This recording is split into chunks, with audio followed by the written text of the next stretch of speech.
Mi nombre es Daniel Arturo Casella Rodríguez, soy licenciado en Educación Física de la Universidad Pedagógica Nacional y egresado en el año 2011. Actualmente me encuentro vinculado a la Secretaría de Educación como docente de planta desde el año 2015 en el Colegio Quimi Pernilla Domico de la localidad séptima de Bosa. En esta investigación, la objetivación como un acercamiento a la realidad desde una perspectiva imparcial sobre mi práctica de enseñanza y adelantada como una posibilidad para describir la forma en la que incide la reflexión constante sobre ella, permitió acercarme a elementos susceptibles de análisis. Esto demostró que la práctica de enseñanza comunidad de análisis desborda los límites de las acciones que la componen en términos de alcance, por su complejidad, contenidas en acciones constitutivas, vista como categorías para su estudio.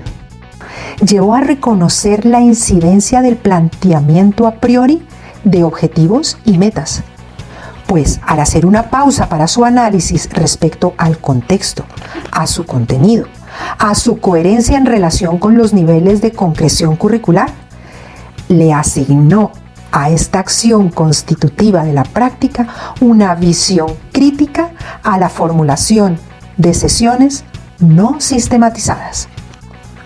Al inicio de la investigación, se organizaban y programaban las sesiones de clase bajo referentes únicamente institucionales, con planteamientos de objetivos prediseñados bajo referencias de lineamientos, más como un ejercicio administrativo que como una práctica profesional de enseñanza. Por esto, fue necesario formular un concepto de planeación que condensara la misma complejidad de esta práctica de enseñanza, en este caso, desde la perspectiva de la disciplina de la educación física.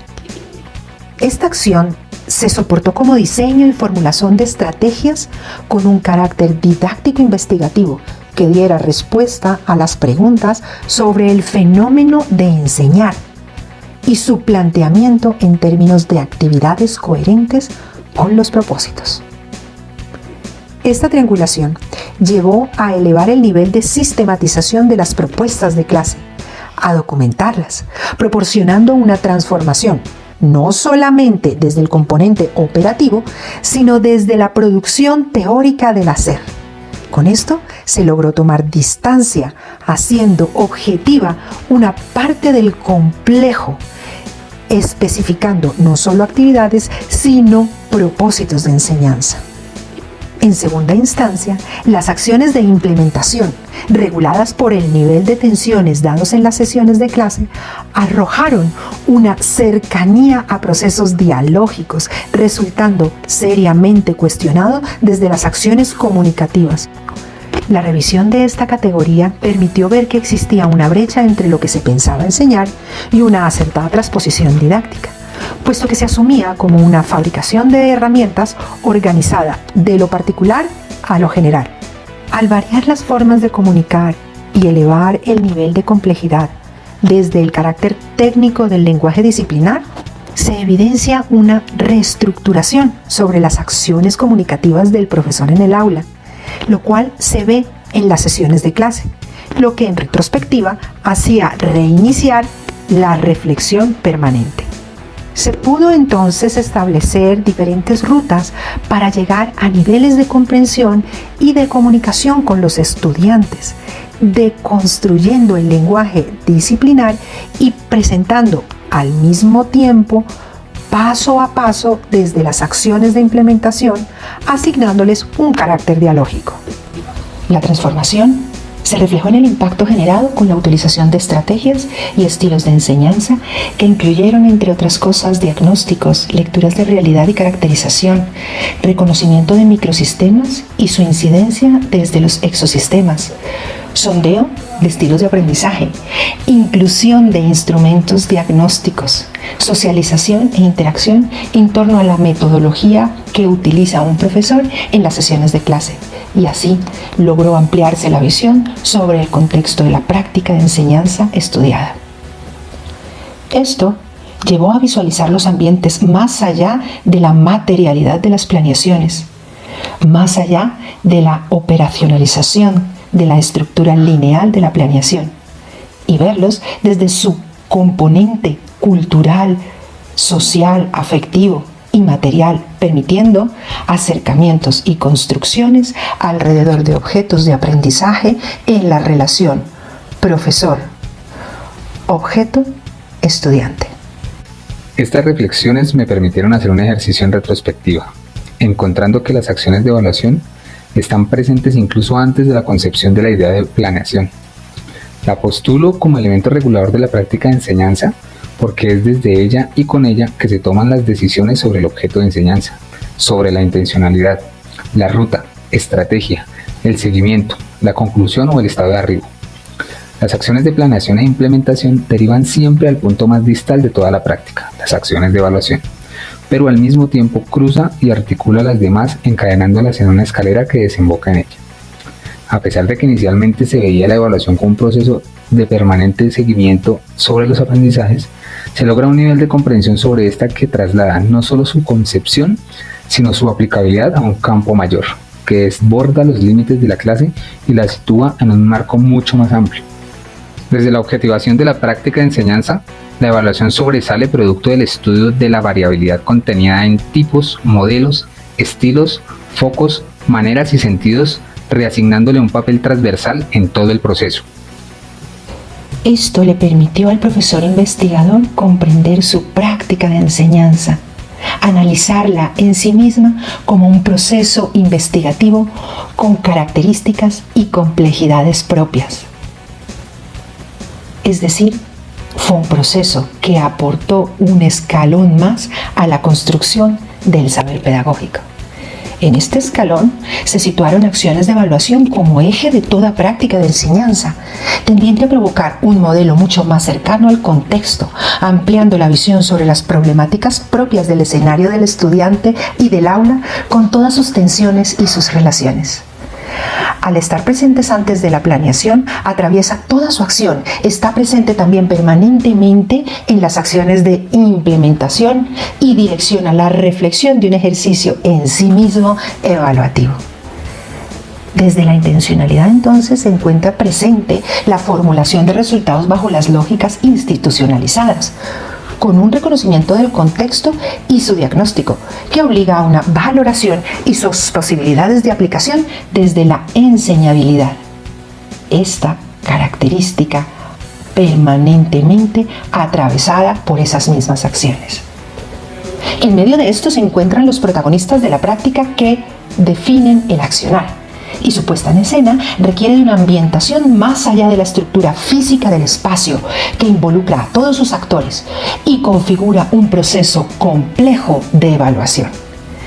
Este entramado y sus posibles resultados deben provocar una reflexión y por tanto una revisión a partir de esta perspectiva, dada que es la base de lo que se formuló,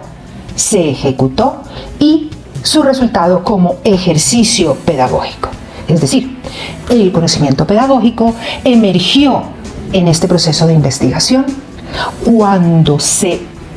alcanza la comprensión de rutas más sofisticadas sobre el diseño de clase que posibilitaron la articulación de las prácticas de enseñanza con efectos más positivos y profundos, ubicando un eje transversal en su concepción: la evaluación. Estos datos indicaron acciones específicas que respondían a cada elemento constitutivo de la práctica, lo que permitió organizar y discriminar cada uno de ellos en sus componentes. Strauss y Corbin postulan las categorías como conceptos que representan fenómenos y la práctica de enseñanza como fenómeno social tiene unas características susceptibles de análisis que responden a discursos que promueven la construcción de una teoría pedagógica a partir de la investigación, acción, como lo postulan diversos autores. Los elementos constitutivos de la práctica son acciones naturales del proceso de enseñanza, pero requieren unos niveles de sistematización para su estudio. Por esto, las acciones de planeación, de implementación y de evaluación de aprendizajes encierran situaciones susceptibles de ser analizadas previa documentación, convirtiéndolas en categorías que se pueden saturar con datos. Además, cada una de ellas contiene características, situaciones, actividades, enfoques de evaluación dados por la especificidad de un ambiente y puestas en escena mediante estrategias de enseñanza. Con esto en mente y teniendo en cuenta que la práctica de enseñanza, al ser singular, dinámica, compleja y condicionada por el contexto, fue necesario y acertado adoptar el diseño de investigación-acción propuesta hace muchos años por el profesor L.,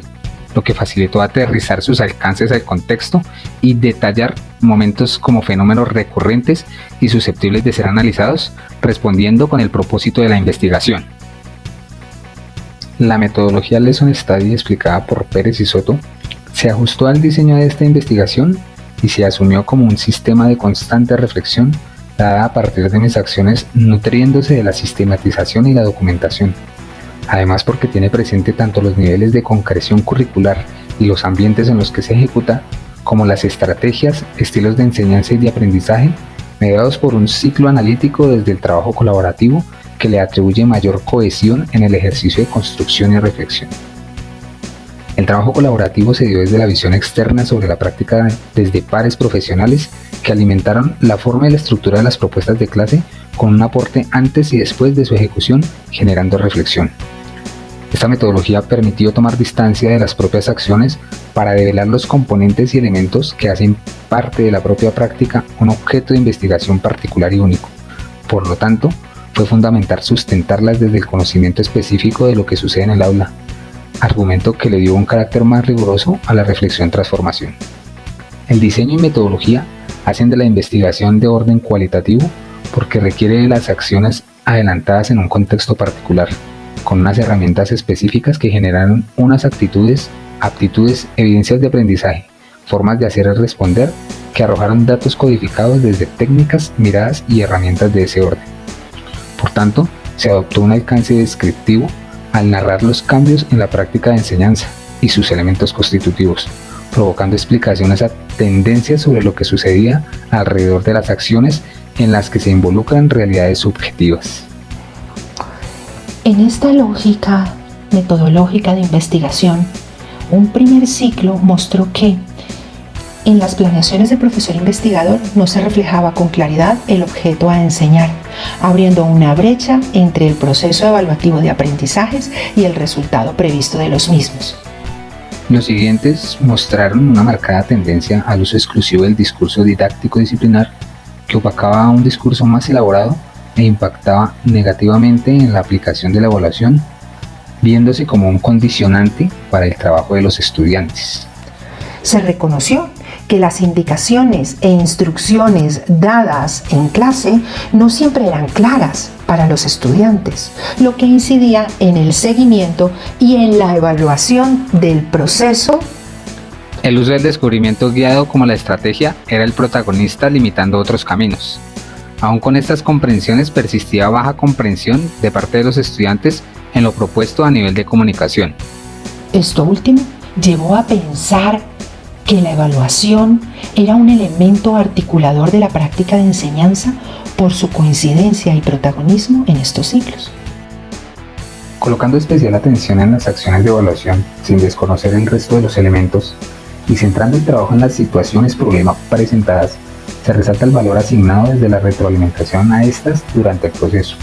enalteciendo lo experimentado de parte de los estudiantes y no el resultado final. Esto fue lo que llevó a ubicar las acciones de evaluación como foco, provocando una reflexión sobre los contenidos versus las acciones de evaluación,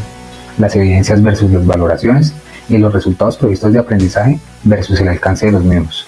donde la observación e interpretación de situaciones me permitió ver su alcance en el resultado previsto del aprendizaje. Finalmente, al revisar las competencias que desde las prácticas se estaban desarrollando, la estrategia utilizada desde la asignación de liderazgos y empoderamiento hacia los estudiantes abrió aún más el panorama hacia el componente evaluativo, en la medida en que el factor de autonomía de los estudiantes fue un detonante en los aprendizajes, pero aún sigue siendo la orientación intencionada desde la formulación de la práctica de enseñanza lo que le da el valor formativo a todo el proceso. En resumen, la práctica de enseñanza tendía a desequilibrar las acciones de evaluación representadas en condicionamientos a los estudiantes que respondían más a un ejercicio cuantificable que valorativo. Esto provocó en una retrospección sobre las acciones de evaluación y la forma de vinculación con las acciones de planeación e implementación, convirtiéndola en la guía del ejercicio reflexivo adelantado desde las categorías propuestas para postular los hallazgos y conclusiones descritas. Por estos motivos y reflexiones surgió la pregunta sobre el particular con miras a objetivar la práctica de enseñanza de forma cercana y desde la propia mirada, orientada, claro está, con cuestionamientos que guiaron el estudio y análisis de los elementos que hacen parte de mi práctica de enseñanza. Con el objetivo de acercarme a las explicaciones, se recogieron los discursos representados en rejillas de planeación, la documentación y grabaciones de clase, narrativas y escaleras de retroalimentación, llevando la lectura a una fiel copia de lo que sucedía en los espacios de enseñanza. El material recolectado se codificó siguiendo un análisis línea por línea y revisando minuciosamente los detalles sobresalientes de cada uno, resultando, en palabras de Strauss y Corbin, en un microanálisis. Los códigos creados correspondieron inicialmente a la planeación, implementación y evaluación. Seguidamente, se identificaron propósitos, objetivos y metas de aprendizaje en relación a los anteriores, encontrando que las características de los propósitos distaban en estructura e intención al inicio de la investigación respecto a los ciclos finales, lo que generó la formulación de códigos adicionales. En el cruce de estos códigos, el establecimiento de sus recurrencias junto con las citas y la triangulación de esta información fue lo que me mostró fuertes tendencias sobre las acciones de evaluación en relación a mi práctica de enseñanza. Todo esto fue posible desarrollarlo gracias a la lectura objetiva de mis clases desarrolladas con estudiantes. Ellos experimentaron ciclo a ciclo situaciones problema que se propusieron en busca del desarrollo individual, sumándole a un condicionante externo que propiciara un ejercicio de pensamiento en el desarrollo de competencias praxeológicas. Respondiendo a la necesidad de cubrir la ausencia de la familia en los procesos educativos, ya que esto dificulta la interiorización de hábitos de estudio, de construcción acertada de autonomía y de vacíos afectivos que se reflejan en el comportamiento de los estudiantes. El desarrollo de estas competencias junto con las situaciones problema se enmarcaron en unas relaciones que son posibles en la práctica de la educación física de parte de los estudiantes. Por eso, comprendimos el desarrollo con Bronfenbrenner, afirmando que esas interacciones que se produjeron desde la complejidad del ambiente en el que vivencian y experimentan los estudiantes generan visiones y construcciones particulares de mundo y forman su carácter y su ser, potenciando su desarrollo individual. De los elementos más evidentes después de hacer este ejercicio de investigación es que documentar la práctica de enseñanza es fundamental, toda vez que las ideas, detalles, momentos y eventos se convierten en datos que requieren ser capturados, plasmados, evidenciados para un análisis riguroso y sistemático que dé cuenta de la realidad para describirla como fenómeno lo más fielmente posible a la objetivación pretendida por las características de su estudio. Asumir las acciones de planeación, implementación y evaluación para los aprendizajes de los estudiantes con un carácter sistémico incide como detonante profesionalizador en la medida en que obliga al profesor a un análisis profundo, a una reflexión que implica acción y que se orienta a un ajuste, a un cambio, a una transformación sobre lo que se ha reflexionado. Las acciones constitutivas de la práctica inciden, por lo tanto, en la concepción del profesor, en la resignificación de sus prácticas, de todo ese complejo desde la etapa más instrumental de la misma hasta una etapa de mayor producción operativa y de construcción teórica que le aporta al saber pedagógico. Esto, por supuesto, es posible acercándose a un trabajo colaborativo, porque el mismo rompe hermetismos y celos en el campo disciplinar, con estructuras rígidas e inflexibles, y además permite la inclusión de una mirada multidisciplinar, con discusiones transdisciplinares en todo el desarrollo de la práctica. Además, porque el trabajo de objetivación de la práctica debe ser constante, debe ser colaborativo, centrado en las acciones del profesor y las decisiones del mismo. Un especial agradecimiento a la maestría en pedagogía, a la profesora Gabriela Teortúa y a mis compañeros equipos de Lesson Study, Daniel Rojas y Yera García, que hicieron posible este proceso y lo llevaron junto conmigo a feliz término.